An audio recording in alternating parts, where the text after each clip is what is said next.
Irmãos, boa tarde. Professor Marlon aqui. Vamos dar sequência aí ao nosso curso Panorama da História da Igreja na Escola Bíblica Dominical da Igreja Batista Central de Taguatinga. Vamos começar a nossa aula 14 agora. Hoje, dia 7 de junho de 2020, domingo. Vamos fazer uma oração primeiro para a gente começar a nossa aula e a gente já passa para a nossa aula 14. Pai, obrigado por nós estarmos mais uma vez envolvidos nessa aula. Nós te pedimos que o Senhor nos abençoe durante esse tempo, esse momento. Te pedimos que o Senhor separe, que o Senhor nos dê aquela porção de conhecimento que o Senhor separou para nós hoje. Te pedimos que o Senhor abençoe os nossos alunos, nossa classe, nossa igreja como um todo. Obrigado pelas atividades, pelas atividades que tivemos já hoje, no fim de semana, o bazar ontem, missionário. Te louvamos e te agradecemos por tudo que o Senhor tem feito por nós e pela nossa igreja. E te pedimos que o Senhor nos use para fazer mais pelas pessoas. E uma das formas que nós temos sido usados pelo Senhor é através da Escola Bíblica Dominical. E eu te agradeço e te louvo por eu fazer parte, porque o Senhor me chamou para esse ministério. Te peço que o Senhor nos conduza durante essa aula de hoje, em nome de Jesus. Amém. Bom, então vamos para a nossa aula 14. A nossa aula 14 é a Igreja e a Modernidade. A nossa aula 14 é, na verdade, o último capítulo do nosso livro Panorama da História da Igreja. A gente tem ainda mais 3 encontros antes do final dessa, desse módulo, né, dessa oferta do primeiro semestre de 2020, esse semestre diferente, né, que nós tivemos aí. Mas a gente tem nas próximas aulas uma revisão. A gente vai fazer uma revisão na próxima aula. E, na verdade, na próxima aula eu vou fazer uma complementação do material do livro, para depois a gente fazer uma revisão e depois da revisão a gente vai fazer uma espécie de avaliação, assim como a gente fez no semestre passado, né? Uma avaliação simples, que vai servir muito mais para você avaliar o que você aprendeu. E eu até acho interessante porque depois que você fizer essa avaliação, você vai ser capaz até mesmo de me procurar, né, para tirar qualquer dúvida com relação, é claro, àquilo que você talvez não tenha conseguido aprender da forma que você esperava, ou, né, ou, enfim, certo? Então não é exatamente uma avaliação de aprovação. Aliás, é, o, a gente não tem, de certa forma, a gente não tem aprovação ou reprovação. O que nós temos é uma avaliação de frequência, né, de participação. Como a gente teve uma grande dificuldade aqui durante esse semestre com a questão do vírus chinês e do isolamento, né, a gente precisa, portanto, fazer uma avaliação de forma diferente. No entanto, isso vai ser divulgado para vocês só nas próximas semanas, e a avaliação nem vai ser também na próxima semana e nem na outra, a avaliação no nosso último encontro, né? Então a gente ainda tem bastante tempo ainda, tem praticamente o mês de junho quase todo, pelo menos 20 dias do mês de junho a gente tem para a gente se preparar para esse momento, né? Mas hoje a gente tem, portanto, a aula 14, que é o último capítulo do livro, que é a Igreja e a Modernidade. É um capítulo um pouco longo, inclusive, um capítulo bom da gente trabalhar. Vai tratar de vários aspectos aí, bom, da modernidade, é claro, né? Essa expressão modernidade é uma expressão um pouco complicada, porque ela tem alguns significados diferentes, dependendo do lugar onde você usa e de quem está usando, né? Mas, grosso modo, ela pode ser considerada como o período que vai da Revolução Francesa, 1789. Aliás, é, é até importante mencionar isso. O que a gente chama de Idade Moderna vai até a Revolução Francesa, em 1789, né? E a partir de então a gente chamaria, ou normalmente a gente dá o nome de idade contemporânea, né? Idade Média, Idade Moderna e Idade Contemporânea. Então, mas a gente tem essa expressão modernidade também por uma série de razões. Por exemplo, a forma como a igreja lida com o tempo presente, ou na verdade na própria nomenclatura da história da igreja, normalmente a gente chama o terceiro período, o terceiro macro período da história da igreja de igreja moderna, né? Normalmente na história da igreja a gente divide em 3 partes maiores, em vez de dividir em 4 ou 5, vamos dizer assim, como se divide a história em geral pelos historiadores, né? Pré-história, história antiga, Idade Média, Idade Moderna e Idade Contemporânea. Aliás, Idade Contemporânea. e a gente normalmente divide em três macroperíodos, que é a Igreja Antiga, a Igreja Medieval e a Igreja Moderna. Então a Igreja Modernidade, na verdade a expressão que o livro usa aqui, a Igreja Modernidade, o nosso material, né, é mais o período posterior, inclusive, posterior à Revolução Francesa, e não o período que vai até a Revolução Francesa. Então é só lembrar que essas nomenclaturas, só é necessário lembrar que às vezes essa periodização, a nomenclatura utilizada para fazer essa periodização varia entre as terminologias mais gerais da historiografia com aquelas que a gente chama de periodização mais específica da história da igreja, né? Muito bem, então vamos lá para a nossa igreja e a modernidade. A gente começa com algumas, não sei se eu posso dizer exatamente fontes da modernidade, talvez eu poderia chamar até de corolários, né, resultados da modernidade, né? Frutos da modernidade, vamos dizer assim. Mas vamos lá então. Então a gente tem uma das mais importantes, que é a teoria darwinista. Eu vinha um pouco antes de começar a gravação desse vídeo, eu vinha pensando em como a gente tem, como é que eu vou colocar isso? Como a gente tem explorado pouco a questão do conflito intelectual, vamos dizer assim, né? Da controvérsia, da disputa, melhor dizendo, intelectual entre a teoria darwinista e a teoria criacionista, né? Como a gente tem cristãos que são ainda darwinistas, como a gente tem cristãos que não têm, que não conseguem vislumbrar um horizonte de refutação do darwinismo, né, a partir de uma perspectiva cristã. E aliás, o próximo capítulo que eu disse que eu faria um adendo, um acréscimo ao material, tem relação direta com isso, apesar de não ser uma aula sobre darwinismo e nem é, criacionismo, mas tem a ver na medida em que é uma aula que fala sobre apologética cristã contemporânea, né? Então a gente precisa acrescentar na nossa história da igreja um período muito fértil de pensamento, de pensamento cristão, de, de, de, de defesa mesmo da fé cristã, que é a apologética cristã contemporânea, né? E dentro da apologética cristã contemporânea a gente tem todo um instrumental pronto para defender a fé cristã bíblica, para defender o criacionismo em contradição ou em contrapartida com a teoria darwinista. Mas a teoria darwinista teve uma situação interessante, inclusive fica como uma espécie de contextualização aqui. É, a teoria darwinista, que inclusive é muito mal interpretada, porque é muito mal conhecida, né, pelo público em geral. É, assim, há muitas coisas que as pessoas acabam colocando no domínio da teoria darwinista que não foi proposto pelo Darwin, que não foi desenvolvido pelo Darwin e que foi desenvolvido posteriormente a partir de uma perspectiva darwinista, a partir de uma perspectiva em Darwin, né? Então isso é muito importante. Aliás, uma das coisas, por exemplo, que uma teoria darwinista não apresenta é a criação do mundo, a questão do Big Bang e tal. Isso é pós-darwinismo, né? O darwinismo é evolucionismo, na verdade, né? Pelo menos no geral, esse é o projeto darwinista, né? Mas também é um projeto que eu poderia dizer de forma, eu não sei se eu posso dizer que é uma maneira irresponsável de dizer, mas eu vou me arriscar a dizer que foi acidental, de certa forma, porque o próprio Darwin não tinha nenhuma intenção primária ou inicial de fazer qualquer questionamento às escrituras, à Bíblia, a palavra de Deus, a igreja, né, a tradição da igreja.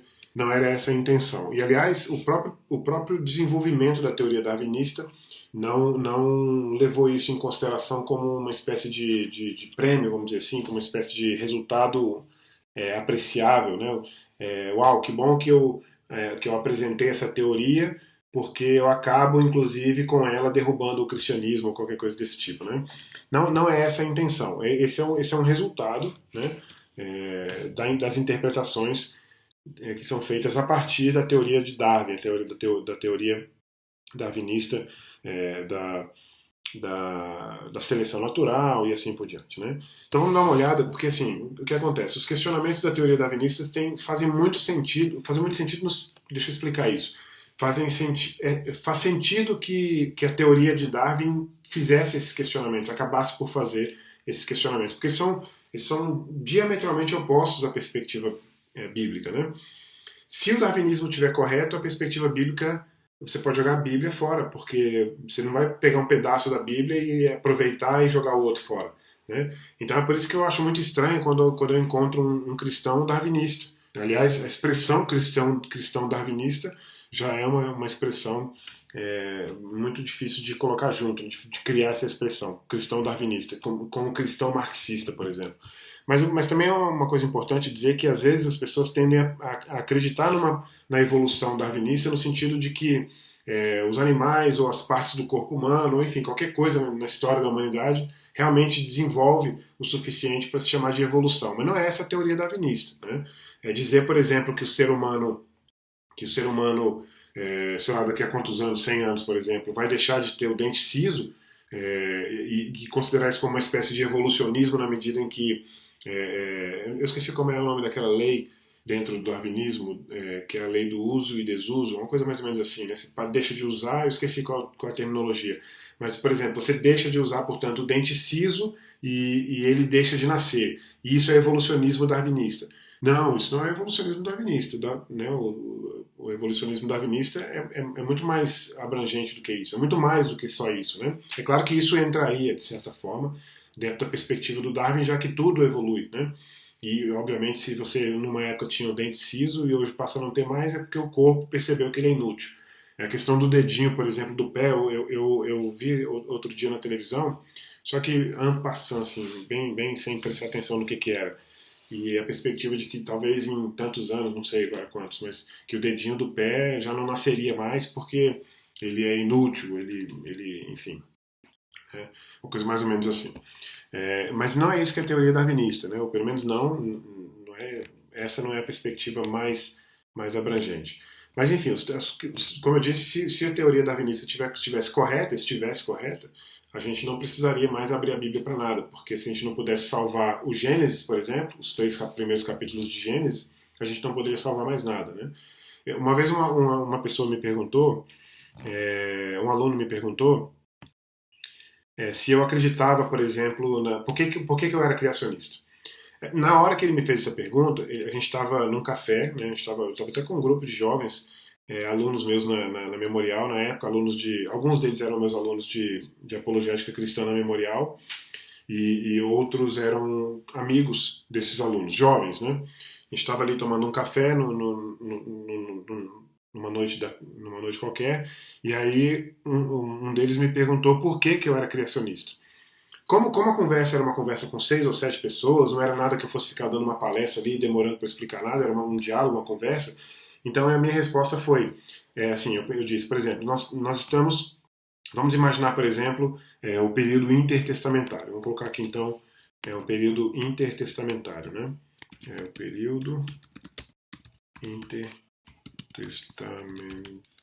O período intertestamentário é aquele período entre o final, vamos colocar assim, entre Zacarias, acho que Zacarias, né, o último livro do Antigo Testamento, e Mateus, que é o primeiro do Novo Testamento. Então, é entre o período em que foi escrito e compilado, ou fechado, vamos dizer assim, o Antigo Testamento, cerca de 400 anos, né?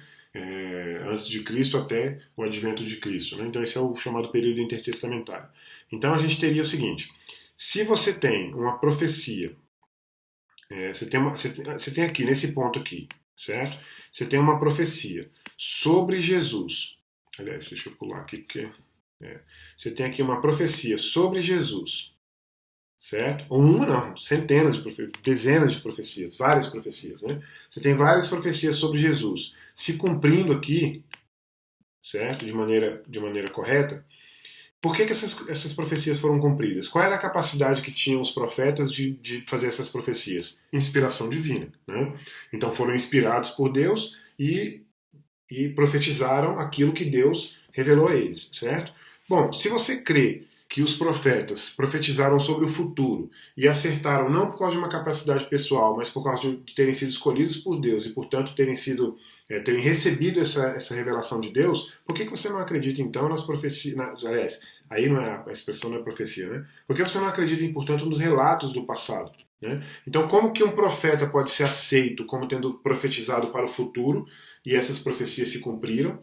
Daniel ou Isaías, por exemplo. Como que esses profetas podem ter profetizado para o futuro? A própria palavra profecia, obviamente, fala do futuro. Né? Então, quando eu falar profetizar do futuro, é porque eu vou comparar com a revelação do passado. Não é uma redundância descuidada, é de propósito. Né? Então, como que a gente pode dar crédito para um profeta do Antigo Testamento que profetiza sobre a vinda do Messias e acerta, e obviamente ele não acerta, ele é revelado a ele por Deus, que é a própria verdade. Né? Então, como é que a gente acredita, sem medo, né, de errar, que Deus revelou as profecias para os profetas do Antigo Testamento e acertaram, e os mesmos profetas escreveram sobre os relatos anteriores, e como é que eles não acertaram também? Né? Então, se a gente faz uma análise cronológica das escrituras e a gente descobre, por exemplo, que o mundo tem aí, vamos colocar em redondo aí 7.000 anos. Vamos colocar no máximo 10.000 anos. Né? Então 10.000 anos, 8.000 anos antes de Cristo, 2.000 anos depois de Cristo. Se a gente tem uma perspectiva semelhante a essa das escrituras, e ela é dada por profetas que falaram inspirados por Deus, como é que eu posso descreditar essa inspiração e esse relato? Né? Aí não é uma profecia porque é do passado. Então foi mais ou menos nessa linha que eu respondi por que eu sou criacionista. Né? Então, se a teoria darwinista estiver correta, a gente pode deixar de acreditar nas escrituras, porque a gente vai ter que deixar de acreditar em todos os relatos do passado, em todo o Pentateuco, por exemplo, em todos os relatos mosaicos, porque a gente não tem como colocar em Moisés, a gente não tem como colocar em Moisés a capacidade de saber o que aconteceu antes, mesmo a gente não poderia colocar em Moisés a capacidade de saber apenas por uma metodologia historiográfica. Não seria esse o caso, apesar de que ele escreve sobre história, né?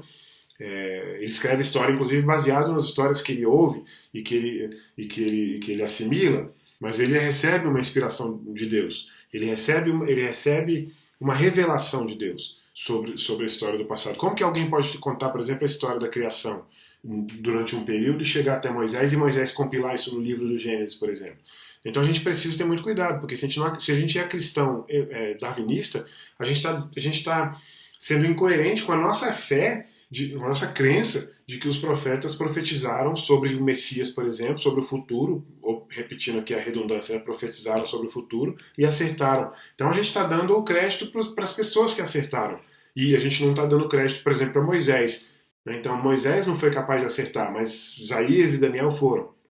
Não é assim que a gente deve encarar essa situação. É claro que aqui não é lugar para isso, eu até avancei mais do que eu deveria, mas a ideia é que a gente tenha essa percepção de que a teoria darwinista não pode estar correta. Pelo menos não em termos que são diretamente ligados a uma contradição com as escrituras, né? Com o Gênesis, por exemplo, com os relatos da criação. Porque senão a gente teria que descartar outros aspectos das escrituras, porque toda a escritura é inspirada, como diz Paulo. Né? Toda a escritura é inspirada. Então, se toda a escritura é inspirada, o Gênesis também é. E a mesma inspiração que acerta nas profecias, repito mais uma vez, quer dizer, repito os mesmos nomes, né? Daniel e Isaías, por exemplo, a gente teria necessariamente que ter em Moisés, por exemplo, uma credibilidade completa, porque a escritura e é inspirada também. Né? Bom, então os questionamentos da teoria darwinista que foram problemáticos para a igreja na modernidade são a interpretação literal do Gênesis, ou seja, se o darwinismo é correto, então a interpretação literal do Gênesis cai por terra. Então o questionamento é essa interpretação literal de Gênesis. A ideia do propósito e do planejamento na criação. Então, se a teoria darwinista é correta, tudo é um acaso, tudo evolui ao acaso, né? Evolui por causa do próprio tempo presente, né? Então, um movimento, uma coisa qualquer que altere no presente pode alterar 1.000.000 de anos posteriormente, porque a evolução acontece com base naquilo que está acontecendo no presente, né? Então, todas as circunstâncias do presente, essas são as circunstâncias que vão ser causas para as circunstâncias do futuro, em todos os aspectos, porque Darwin não disse que Deus criou o homem e a mulher no Éden e depois disso a evolução ocorreu. A teoria darwinista diz o contrário disso. A teoria darwinista diz que todas as coisas evoluem a partir de um único ponto. É claro que a teoria darwinista não vai atrás desse ponto para descobrir ou para apresentar o que é esse ponto. Vamos supor que fosse o Big Bang, né? Então o Big Bang, a grande explosão, e a partir de então o universo se forma a fim de que se evolua para aquilo que é hoje, né? Então isso tira a ideia do propósito de Deus na criação e do planejamento de Deus na criação. Isso é um belo um problema, um grande problema. O caráter perene da natureza também, ou seja, se tudo, a palavra de ordem, inclusive até nosso livro usa essa expressão, a palavra de ordem deixa de ser continuidade e passa a ser mudança. Está mudando segundo após segundo, após segundo, após segundo, há milhões de milhões e milhões de anos, né? Então é um outro questionamento sério. E obviamente a singularidade do homem como coroa da criação, porque afinal de contas o homem é um mero acaso, o homem não deveria existir, não precisaria existir. A evolução não precisaria necessariamente trazer até o homem. Né? E aí, nesse caso, você já descartou completamente a criação, a imagem e semelhança de Deus e assim por diante. Né? Então, a teoria darwinista é absolutamente. Eu quero dizer para você que eu não sou especialista em teoria darwinista, mas uma coisa é certa. A gente precisa ter algum ancoramento da nossa fé, e é lógico que esse ancoramento são as escrituras, para que a gente diga, eu creio por causa das escrituras. Mas olha só aqui a teoria, o que você sabe sobre ela para dizer que ela está correta? Não que a gente não deva saber, pelo contrário, eu gostaria de ser um especialista em teoria darwinista, mas a gente deveria dizer, eu não sou especialista em teoria darwinista, mas a questão é outra. A questão é que eu não estou negando a teoria darwinista por causa dela própria. Eu estou negando a teoria darwinista porque eu estou comparando ela com o criacionismo bíblico. Então essa é a questão, uma questão de segurança, uma âncora, um ancoramento. E obviamente esse ancoramento vai ser muito mais positivo se ele for colocado nas escrituras. Né?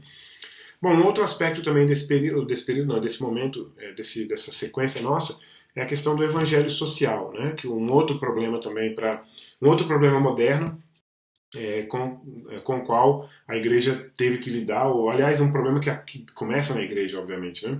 Que é o tal do evangelho social. O evangelho social é uma resposta do liberalismo, e quando eu coloco liberalismo cristão aqui, eu estou falando, tem umas terminologias que a gente precisa colocar aqui, e como a gente está num curso panorâmico, né? Você vai imaginar o seguinte, ó, liberalismo, um outro termo é progressivismo,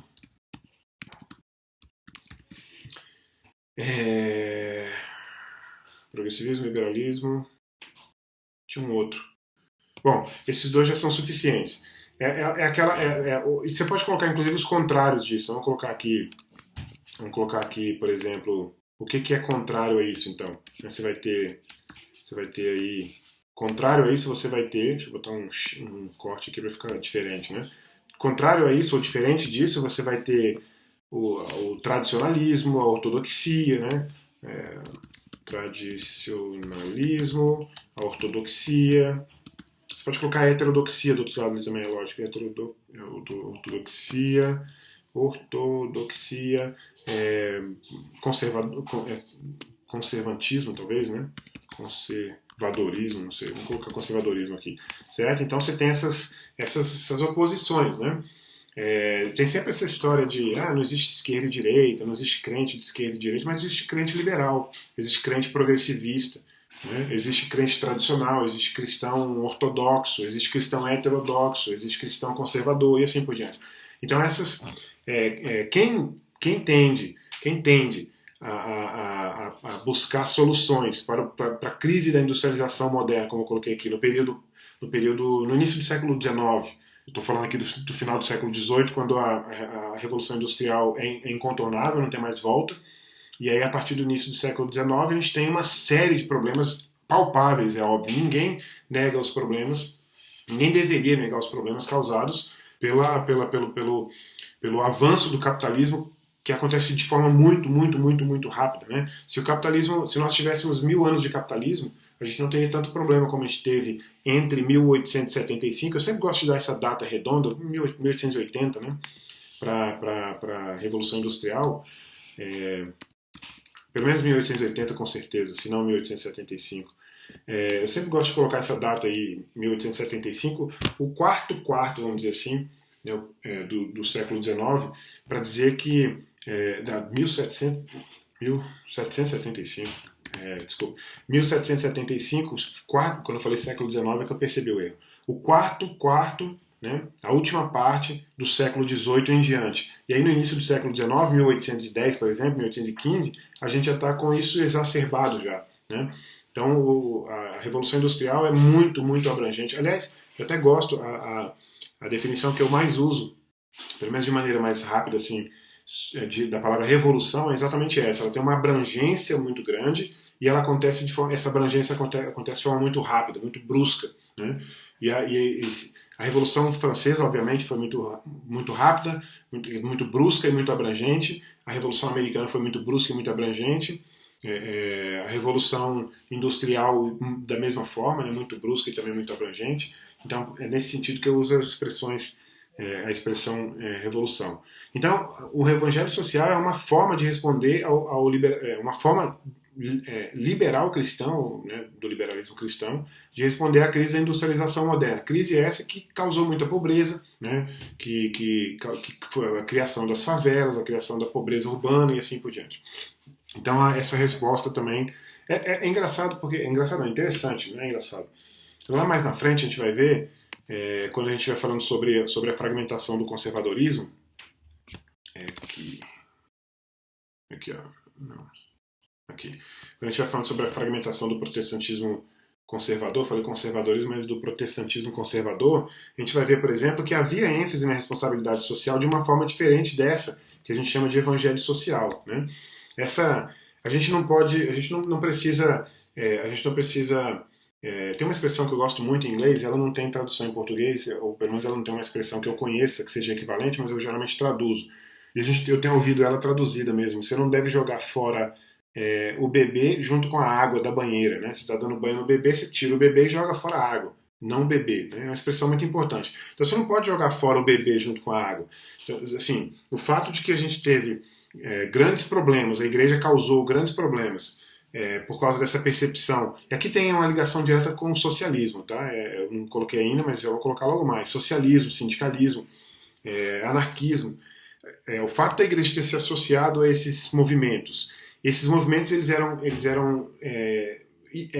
eminentemente voltados para questionar os problemas ou para tentar resolver os problemas advindos da Revolução Industrial. Certo, até aí tudo bem. Né? Assim, não vamos julgar os movimentos porque é uma outra história. Mas a forma como a igreja se associou a esses movimentos é que é o problema. Né? Então a questão é, a gente tem, aí é por isso que eu falo, a gente não deve jogar fora o bebê com a água da banheira, ou seja, eu não devo deixar de buscar a solução eu não diria, mas amenizar, a gente tem uma expressão que eu gosto muito que é alívio da pobreza, né?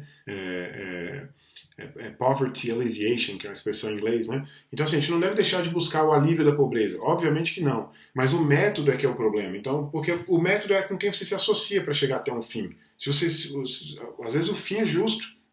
Então, eu quero aliviar a pobreza. Então, eu quero dar oportunidade para que as pessoas trabalhem e não cresçam na pobreza e não se desenvolvam na pobreza e não criem famílias que vão ser perpetuadas na miséria. Aliás, até essa palavra pobreza é uma palavra suspeita, na verdade, porque a gente nem deveria ser contra a pobreza, né? Se a gente fosse contra a pobreza, a gente teria que ser necessariamente contra a riqueza. Mas a gente deveria ser contra a miséria, né? Então, tudo bem. Aí que eu falo, o bebê, né, nessa minha analogia aqui, que é a luta contra a miséria, ou a luta contra a amenização da miséria, né, o alívio da miséria, é justa. Mas a água, ou seja, a água suja, vamos dizer assim, da banheira, é a luta, o meio, com quem se associa, o socialismo, por exemplo. A igreja se associou ao socialismo, ao sindicalismo, ao anarquismo. Bom, anarquismo nem tanto. Aliás, anarquismo nem precisava colocar aqui, mas é porque são três nomes que naquela época eram nomes muito próximos, né? Os seus movimentos eram muito próximos, né? Então esse é um outro problema também da igreja, que a igreja precisou lidar, né, com esse problema a partir do período da modernidade, né? Repetindo desde o começo da aula que modernidade aqui é a partir de 1789, a partir da Revolução Francesa, o que nós normalmente chamaríamos de idade contemporânea, contemporaneidade, né? Outra questão também é da autocrítica. A autocrítica é um movimento alemão, principalmente alemão, mas que depois foi desenvolver no restante da Europa e nos Estados Unidos, principalmente por influência intelectual, né? os grandes professores, os grandes mestres alemães responsáveis pela autocrítica que depois levavam, ensinaram americanos, por exemplo, que foram para a Europa estudar e voltaram para os Estados Unidos com as ideias da autocrítica, né? E é assim, grosso modo, bem de maneira mais curta aqui, um questionamento da autoridade das escrituras, da data das escrituras, só para citar dois exemplos. Negava, por exemplo, a autoria mosaica do Pentateuco, é uma delas. Negar algumas profecias também, ou talvez, enfim, se possível todas, né? Negar a profecia, negar o milagre, né? Outra também, oferecendo um exemplo no Novo Testamento, questionar, por exemplo, a autoria paulina das cartas, né? Das cartas que a gente considera de maneira conservadora como tendo sido escritas por Paulo, porque aí também tem uma questão muito importante dentro do cristianismo, que eu acho que é muito séria para nós hoje em dia, muito séria, e acaba sendo perdida na agressividade, perdida na briga, na controvérsia política, né, meramente política, mas essa questão do conservadorismo, né? Não quero defender aqui um posicionamento político conservador, até porque eu nem diria que eu sou politicamente conservador, então não poderia defender esse posicionamento, esse modelo. Nem é um modelo político também, de certa forma, é um modelo mais de conduta individual diante da sociedade. Tal. O conservadorismo é muito importante, é muito interessante. É muito mais. Eu quero dizer uma frase bem pessoal, assim. Eu acho muito mais adequado que um cristão seja conservador do que liberal ou progressista, né? Mais ou menos nesse sentido que eu quero dizer. Apesar de eu não ser um conservador, um conservador completo, vamos dizer assim, claro que eu sou conservador quando por exemplo, a gente fala. E é claro que a igreja deveria ser conservadora quando ela fala, por exemplo, em questões de aborto, em questões de família, né, o núcleo da família, em questões, por exemplo, da ortodoxia da igreja, né, da liberdade de culto, da liberdade de religião, da liberdade de expressão e assim por diante. Outras formas de liberdade, né? Mas o que eu quero dizer com tudo isso é que esse questionamento da, da autoria paulina, um posicionamento conservador coloca as cartas de Paulo, aquelas que a gente associa a Paulo, se não me engano são 13, né, 12, a Paulo, né? E aí a alta crítica, por exemplo, alemã colocava 2, 3 cartas a Paulo, como tendo sido escritas por Paulo, né? Então esse é um problema grave que a igreja precisou lutar contra esse problema também, né? Então a gente tem aí aquilo que o livro chamou de as fontes da modernidade, eu acho que eu diria melhor do que fonte, alguns frutos da modernidade, né? Mas enfim, outro aspecto é a luta. Aqui é trechos do livro que são um pouco mais voltados para os Estados Unidos, né, para a perspectiva do autor do nosso livro aqui, mas a luta pelo controle das denominações. Agora é muito importante isso, porque assim, eram conflitos, aqui eu poderia puxar uma observação aqui, eram conflitos mais teológicos, né, não eram conflitos, não eram brigas, não eram... por isso que a palavra conflito aqui nem é exatamente uma palavra muito adequada, mas eram disputas, talvez, vamos dizer assim, teológicas, né, teológicas, doutrinárias, doutrinárias principalmente, ritualísticas também, né? De conduta social, como o cristão deve se portar socialmente. Então eram esses conflitos entre... Aí esse nome é importante para a gente fazer uma observação, né? Os fundamentalistas e os liberais. Já vou chegar nele. Então, eu me lembro de ter ouvido agora, alguns anos atrás, me lembro que eu venho... Quer dizer, eu percebo, né, eu tenho visto alguns questionamentos sobre os fundamentalistas. Né? E essa palavra, inclusive, se tornou uma palavra, um palavrão, né? Uma crítica, uma ofensa. Né? Então, dependendo do posicionamento que você toma, você é considerado como fundamentalista. Daí, por causa disso, você já é... Não, ó, cuidado com ele ali, porque ele é fundamentalista. Né? E assim, fundamentalista... Grosso modo, é muito confuso às vezes, confuso, não angustiante dar um curso de panorama da história da igreja às vezes. É claro que é muito bom, mas é uma coisa que eu amo fazer. Mas porque dá vontade da gente explicar melhor para que o aluno não fique com aquela explicação parcial que vai fazer com que ele vire um clichê, né, que ele responda como clichê. Né? Mas o que seria... para esse tempo que nós temos, né, para esse nosso propósito. O que seria um fundamentalista, ou o que seria o fundamentalismo, principalmente no caso dos Estados Unidos? Seria um grupo de denominações, de pessoas, de cristãos, né, de líderes que percebem um distanciamento e aí tem aqui questões sobre um distanciamento em relação, por exemplo, uma negação, vamos dizer assim, da inerrância das Escrituras, do nascimento virginal de Jesus, uma cristologia contemporânea arriscada, aliás, arriscada não, incorreta, né? A questão da divindade de Jesus, né? Principalmente vindo do liberalismo teológico, o questionamento se Jesus era Deus ou não, problemas que já deveriam ter sido considerados como resolvidos lá no Concílio de Nicéia, por exemplo, no ano 325, né? Então, a segunda vinda de Cristo, por exemplo, né, questões escatológicas. Então, os fundamentalistas eram aqueles que o próprio nome é sugestivo, né? Eram aqueles que acreditavam que o seu cristianismo, ou o cristianismo correto, deveria ser aquele fundamentado nas Escrituras. Então, fundamentalismo, com fundamento. Qual é o fundamento, por exemplo? Qual é o fundamento, por exemplo, de questionar a inerrância bíblica, ou de questionar ou de dizer, qual é o fundamento de dizer que a Bíblia que há erros na Bíblia, né? Esse fundamento é muito mais contemporâneo, muito mais moderno, muito mais próximo de nós. Esse fundamento é muito mais humano, muito mais antropológico, muito mais produto do liberalismo teológico, muito mais produto do iluminismo, muito mais produto do, sabe? Né? Então, e qual é o fundamento então de dizer a Bíblia não é, a Bíblia é a palavra de Deus e não tem nada de errado? Então, o fundamento são as próprias Escrituras. O fundamento é a tradição, é o período apostólico, né? Então, a palavra fundamentalista precisa ser levada em consideração como um aspecto muito sério, porque às vezes eu penso, por exemplo, num cristão brasileiro distraído, brasileiro não, eu não devia ter falado brasileiro, mas contemporâneo, eu deveria ter dito contemporâneo, brasileiro também, é claro, distraído, que é acusado de fundamentalista porque é contra o aborto. E aí, na hora que ele é acusado de fundamentalista, ele, poxa, realmente eu preciso rever meus conceitos, preciso repensar, porque olha só como é que eu estou sendo visto na sociedade. Ora, fundamentalista pode ser um palavrão na boca da outra pessoa, para nós tinha que ser um elogio, né? Então, essa disputa, vamos dizer assim, eu deveria mudar aqui de conflitos para disputas, entre fundamentalistas e liberais tem a ver com esses critérios, né? Você vai você não é convicto das escrituras ou está em dúvida, né? Se você está em dúvida, você é um liberal, né? Se você está em dúvida, você vai sentar para discutir doutrina, né? Doutrinas que já estão fundamentadas, né? Nas escrituras, é claro. A fonte de toda a doutrina, né? Então, infelizmente, a perda dos fundamentalistas ocasionou a fundação de inúmeras novas denominações, a criação de grupos interdenominacionais e a formação de ministérios para-eclesiásticos. A palavra para aqui significa que anda junto com a igreja, para-eclesiástico, né? Uma junta de missões mundiais, por exemplo, é um ministério para-eclesiástico. Ele não é eclesiástico em si, ele está fora da igreja, mas ele tá andando junto com a igreja, né? Ele apoia a igreja que é apoiado pela igreja e assim por diante, né? Então são ministérios para-eclesiásticos com viés na juventude, como por exemplo a famosa ACM, né? Associação Cristã de Moços, né?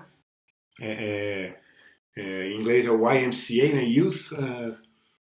YMCA Christian Association, Youth Male Christian Association, né? A associação de jovens homens, né? Enfim, a ACM, né? no Brasil. Os movimentos universitários, como por exemplo no Brasil a ABU, né? A Associação Bíblica Universitária, e outros movimentos nos Estados Unidos, é claro, isso aqui é um contexto americano. Aqui a gente está falando de década de 20, 30, né? Século XX, 1920, 1930, e também ministérios para-eclesiásticos pedagógicos que procuravam formar professores que pudessem ser crentes, influentes, eu ia falar fundamentalistas, não, crentes conservadores, influentes nas universidades e também nas escolas de ensino básico, né? Então é aqui que a gente vê essa luta pelo controle das denominações, né? Bom, mas aí acontece também um fenômeno da fragmentação do protestantismo conservador. E aí eu coloquei alguns exemplos aqui, como por exemplo o Seminário Teológico Fuller, que tinha um viés intelectual, um resgate do cristão culto, né, do cristão... tem uma palavra que eu gosto que em inglês é scholar, mas em português é erudito, né? Ou seja, um aspecto mais intelectualizado, né? Mas também com ênfase na apologética, ou seja, uma ênfase na defesa do cristianismo. Por quê? Por causa de uma série, por causa de um período em que tudo é questionado de maneira muito gratuita, né? Questionar pelo questionamento. Eu me lembro que uma vez na faculdade aconteceu uma discussão, e aí quando alguém fez um questionamento sobre alguma coisa relacionada à igreja, se eu tivesse passado calado na minha universidade inteira, no meu curso inteiro, sem falar que eu era cristão, coisa que eu nunca faço em lugar nenhum, eu sempre, todo mundo, onde eu estou, todo mundo sabe que eu sou cristão, evangélico, protestante, tradicional, conservador. Então, se eu tivesse passado calado na faculdade, eu não teria ouvido nenhuma crítica ao cristianismo. Mas o fato de eu não ter passado em silêncio na faculdade fez com que que eu ouvisse um monte de crítica. E uma delas era sobre, quer dizer, uma delas não, uma série delas deveriam ser defendidas com uma boa base em apologética cristã, tema da nossa próxima aula. É, e também a dimensão social, só que aqui é importante demais lembrar que essa preocupação com a dimensão social, por isso que eu falei agora há pouco, essa frase é muito importante, a gente tem que lembrar essa frase. A gente não deve jogar fora o bebê, né, com a água da banheira, certo? Lavou o bebê, deu banho no bebê, vai jogar fora a água, não o bebê. Estou explicando aqui a expressão que é em inglês, né? Mas o que eu quero dizer com isso é, a gente não pode abandonar, por exemplo, a luta pelo alívio da miséria simplesmente porque em algum momento na história da humanidade o cristianismo se associou ao socialismo, ao marxismo, criou esse monte de problema que criou no século XX e continua criando no século XXI. Né? Você vê pessoas. Tem um vídeo muito bom, se ele tiver traduzido, eu vou colocar o link para vocês na próxima aula, se ele tiver em português. De qualquer forma, eu vou tentar colocar esse link para vocês na próxima aula, que é um vídeo do Jordan Peterson, respondendo o que ele chama de contradição em termos, né, que é o cristão marxista. Né? Então, uma série de problemas que foram causados durante o século XX e XXI, por causa dessa tentativa de associação, mas por causa disso a gente vai deixar de buscar alívio da miséria? Mas é claro que não. Então tem uma dimensão social, né? Mas essa dimensão social tem todo um cuidado para que, aqui de novo, nesse movimento nos movimentos ligados à revista The Wittenberg Door, The Wittenberg Door. É legal esse nome, né? A porta de Wittenberg, né? A porta onde o Martinho Lutero pregou suas 95 teses no dia 31 de outubro de 1517. Mas enfim, dava também mais ênfase na responsabilidade social e menos na teologia. Agora, aqui é uma diferença entre o seminário Fuller, porque aí a ideia era dar muita ênfase ao intelectual, pode chegar ao risco de tirar a ênfase do social. E é verdade, porque assim, eu, por exemplo, eu posso dizer com toda franqueza, eu dedico muito mais tempo ao intelectual do que ao prático, né? Muito mais ao especulativo do que ao prático. Então eu poderia, por exemplo, pensar, orar, estudar sobre, por exemplo, alívio da miséria dentro do seio da igreja cristã, conservadora, né? Mas eu muito menos, eu faria isso muito mais do que ir lá diretamente fazer. Né? E é importante lembrar também que a gente às vezes critica a pessoa que não vai fazer e que fica pensando, né, estudando, pensando, propondo soluções e tal. Existe há uma grande dificuldade de fazer as duas coisas, né? Então, às vezes, e outra coisa, é uma questão de vocação também, né? Às vezes você tem a vocação para ir lá fazer na prática, mas também não tem a vocação para pensar em como fazer. Então, você recebe o pensamento de alguém que vai conduzir o pensamento para você ir lá executar. A gente é multiforme, né? Multiforme não qual a palavra que eu queria dizer? A gente é plural, né? Enfim, não tem a mesma função no reino de Deus, né? Mas enfim, esse grupo dava mais ênfase na responsabilidade social, também com cuidados específicos, né?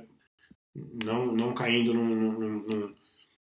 num relacionamento cego com socialismo, enfim, com marxismo ou coisa desse tipo. O pentecostalismo é um outro fruto também dessa fragmentação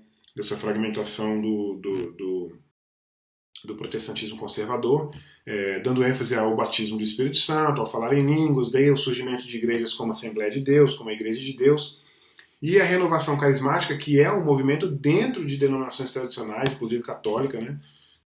Não exatamente uma novidade, vamos dizer assim, por causa dessa fragmentação, mas um movimento interno a essas igrejas, né? Ou seja, acontecendo dentro dessas igrejas tradicionais. Né? E o movimento que a gente chama de terceira onda, que é o Evangelho do Poder, os encontros de poder, sinais e maravilhas do período da igreja primitiva ainda acontecendo hoje, né? E perspectivas dessa ordem. Né? Ainda a gente tem, na sequência do nosso material, a gente tem o crescimento das igrejas fundadas por negros, aqui é uma perspectiva totalmente americana também, mas é interessante lembrar que os negros, eu já tive vontade de conduzir um estudo sobre a troca, vamos dizer assim, né? Em vez de falar de influência apenas, mas a troca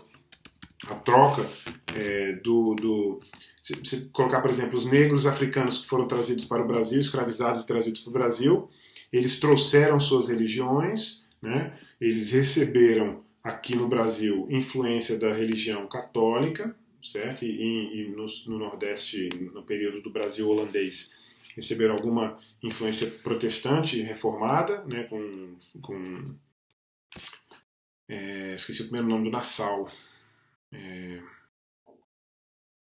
Esqueci o primeiro nome do Nassau. Brasil, no período do Brasil holandês, né? E o que sai daqui, né? Ou seja, como influência, deixa eu colocar a seta para cá, para o catolicismo, né?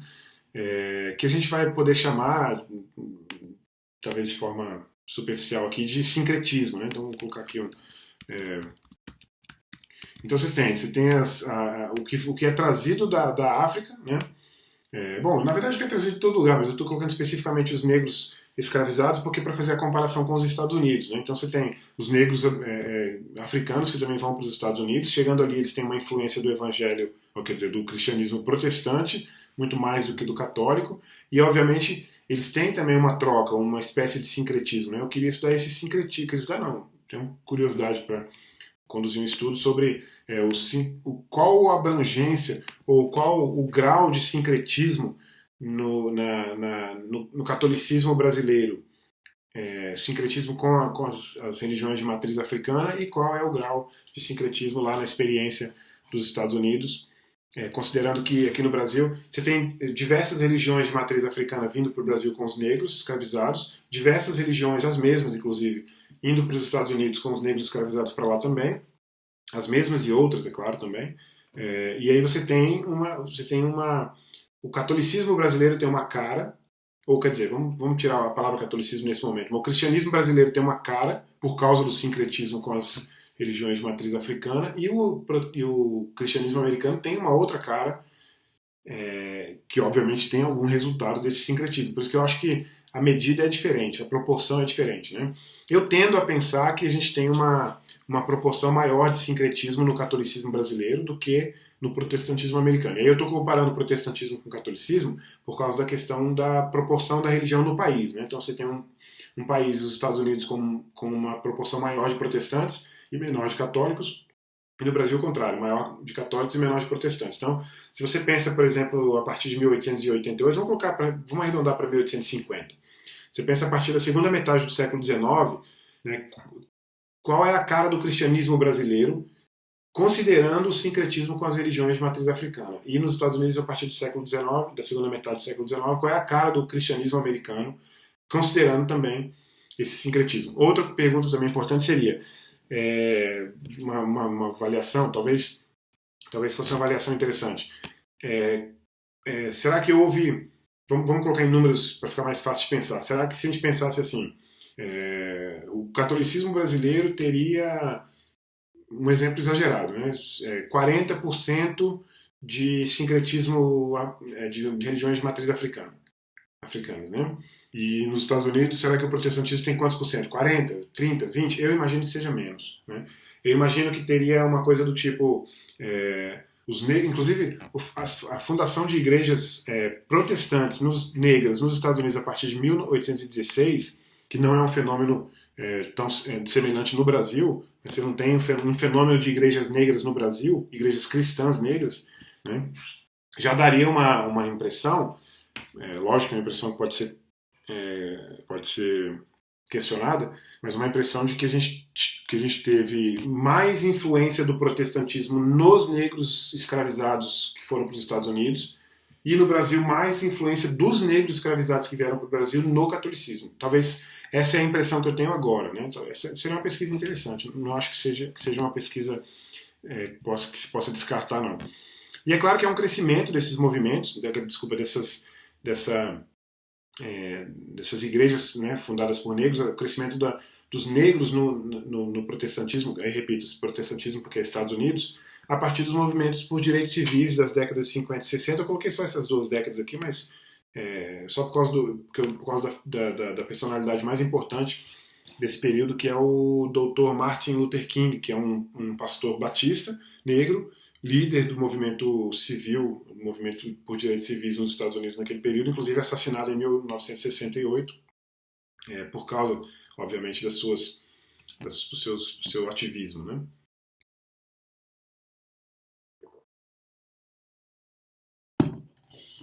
O catolicismo romano e a modernidade é o último pedaço, portanto, desse nosso capítulo. Bom, o catolicismo romano também teve que lidar com a modernidade, teve que responder a uma série de questões. Obviamente que, assim como o protestantismo cedeu em algumas questões, no caso do catolicismo cedeu em menos, né? Não menos comparado ao protestantismo, mas, assim, vamos supor que houvesse 100 demandas, né? Então vamos colocar um número redondo só para a gente pensar aí.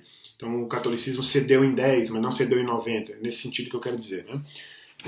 Então o catolicismo também respondeu, e aí só que o catolicismo utilizou os seus métodos, né, para responder e para defender o seu conservatismo, né, aliás, seu conservatismo não, essa palavra não sei se era boa, mas seu conservadorismo, né. Então a Imaculada Conceição de Maria em 1854 é uma ação, né, uma ação da Igreja Católica. O Concílio Vaticano I, em 1870, declara a infalibilidade papal. Isso é importante por causa de um contexto histórico, né? Mas é claro que, a partir de uma perspectiva protestante como é a nossa, é algo muito complicado, né? Para não usar palavras do tipo absurdo, né? Mas a infalibilidade papal, e aliás tem outro absurdo aqui também, que já que eu usei a palavra, né, não é uma ofensa porque é uma questão de perspectiva, né? Obviamente que a perspectiva católica não é essa. Então por isso que não é uma ofensa. É uma comparação com a perspectiva protestante. Então você tem a infalibilidade papal no Concílio Vaticano I e tem a igualdade de autoridade entre as escrituras e a tradição no Concílio Vaticano II. Né? Mas também tem umas medidas interessantes, como por exemplo o movimento ecumênico. Eu tenho uma recordação, agora não tenho certeza, mas é a partir daqui que a Igreja Católica Romana restabelece, não sei se eu posso dizer também essa palavra, mas restabelece seu relacionamento com a Igreja Ortodoxa Oriental, grega e. Talvez, não sei se grega. Bom, só ortodoxa oriental já é suficiente. Não sei se é a grega e a russa, ou uma das duas, mas também não sei se a palavra é reconciliação, né? Mas o cisma, vamos dizer assim, se mantém, né? Porque as duas igrejas continuam sendo separadas. Mas eu acho que o relacionamento passa a ser diferente a partir do movimento ecumênico do Vaticano II em diante, né? Mas uma coisa interessante também é a liberdade que passou a ser é, é, concedida, vamos dizer assim, para a decisão entre uma missa rezada em latim ou não, né? O latim na liturgia passou a ser opcional, né? O padre teria, o padre ou o bispo teriam liberdade para rezar sua missa em latim ou não. A questão do jejum e da abstinência na quaresma também passa a ser opcional. O culto aos santos é outro aspecto. A confissão ao padre também é outro aspecto. Ou seja, uma série de características, uma série de mudanças nas perspectivas históricas, né, ritualísticas e doutrinárias da Igreja Católica, que passam a ser, se não proibidas ou deixadas de lado, mas pelo menos colocadas dentro do critério mais individual de cada paróquia ou de cada diocese, né? E é claro também a Igreja Católica, a partir do Vaticano II, vai responder à teologia da libertação. Eu não sei se você sabe disso, mas a teologia da libertação é uma. Como é que eu posso colocar isso? Não sei se eu posso chamar de um movimento. É um movimento, bom, vamos usar essa expressão, um movimento na Igreja Católica que tem Aliás, eu vou usar uma expressão da própria teologia da libertação, é a escolha pelo pobre, né? Então é o movimento social de igualdade, ou enfim, da Igreja Católica, que correu seus riscos, né? E obviamente por causa dos riscos que correu, cometeu erros. Mas como eu disse agora há pouco, né, a gente não pode abandonar por completo né, um projeto cristão bíblico. A Bíblia é repleta de exemplos em que Deus não aliás, essa é uma das interpretações da própria teologia da libertação. Né? O próprio Deus fez a opção pelo pobre. Né? E se Deus fez a opção pelo pobre, como que a igreja não faria? Mais ou menos essa é a questão. Nós também poderíamos dizer que a gente fez a opção pelo pobre. A diferença é que é, normalmente o conservador protestante vai ser liberal econômico, liberal no sentido econômico. Né? Então seria uma coisa do tipo, como que eu devo ajudar o alívio da miséria? Mais uma vez a questão do método. Né?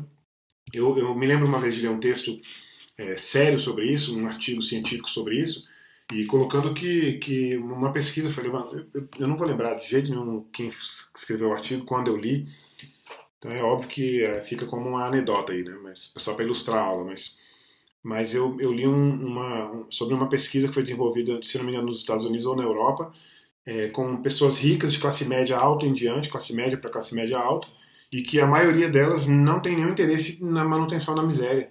Nenhum interesse na manutenção da miséria. Ou seja, porque a miséria gera pobreza e gera risco para toda a sociedade. Né? A miséria não é boa para ninguém. A miséria não é boa nem para o milionário. Né?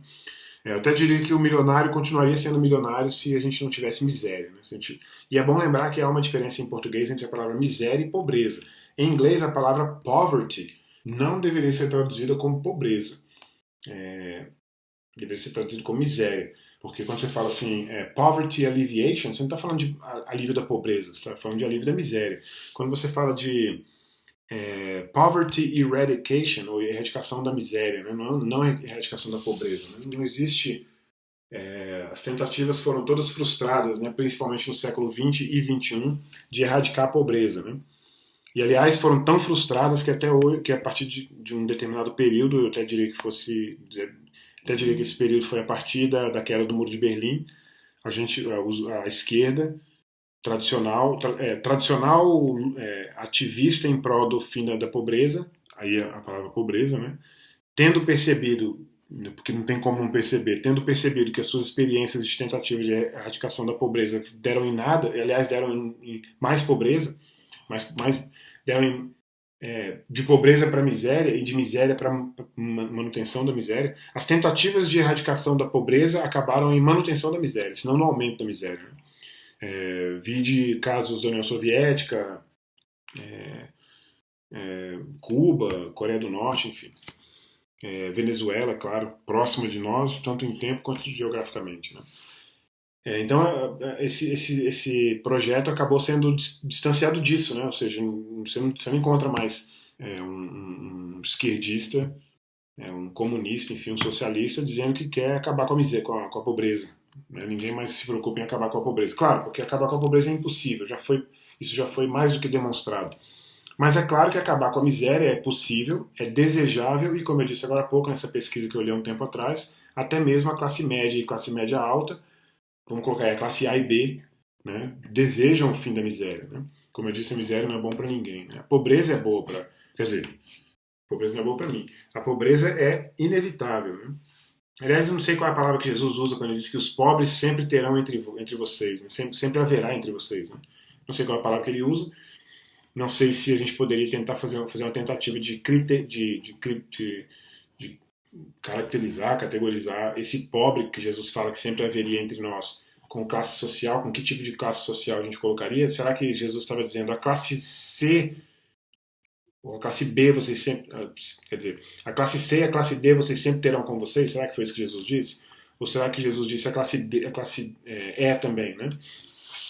Seja como for, a teologia da libertação, eu comecei dizendo, não sei se você sabe, mas no contexto protestante existe algo chamado teologia da missão integral, que não é uma imitação, nem uma cópia. Aliás, até um dos fundadores da teologia da libertação católica, que virou católica depois, era um protestante.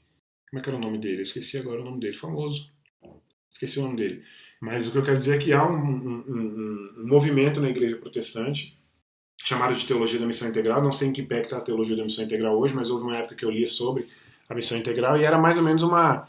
Não era exatamente uma busca pelo fim da miséria, nem da pobreza, era mais uma forma de distribuição de renda, uma coisa mais amena, né? A teologia da libertação me parece que era mais radical, mais profunda, talvez, né? E é lógico que a teologia da libertação não teve problema nenhum durante muito tempo em andar de mãos dadas com o marxismo, com o socialismo, e inclusive por isso é que o Concílio do Vaticano II vai condenar a teologia da libertação. Né? Então, esse é o capítulo, esse é o final do nosso livro, né? Ou seja, o final do livro Panorama da História da Igreja.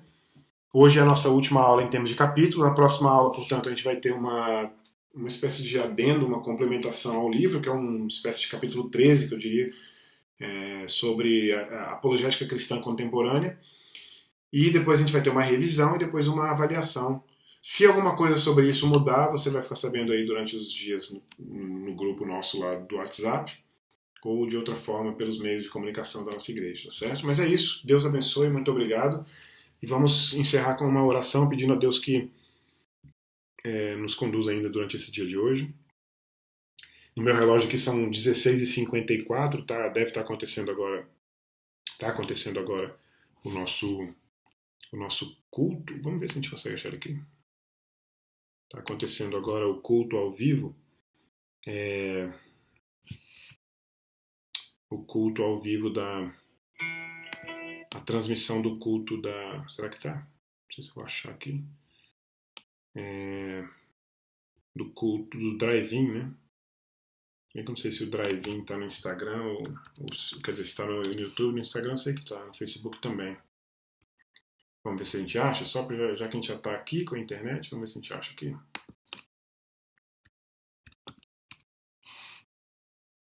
IBCT oficial, eu acho que deveria ter aparecido aqui no live. Não sei como é que acha aqui, não entendo muito não. Deveria estar aqui no live.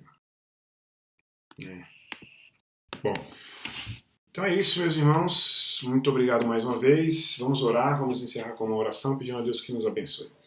Pai, obrigado por essa aula, obrigado porque nós vencemos aqui hoje uma etapa importante do nosso módulo de panorama da história da igreja, que são os capítulos do nosso livro. Te agradeço, Senhor, porque o Senhor nos conduziu até aqui. Obrigado por essa aula de hoje.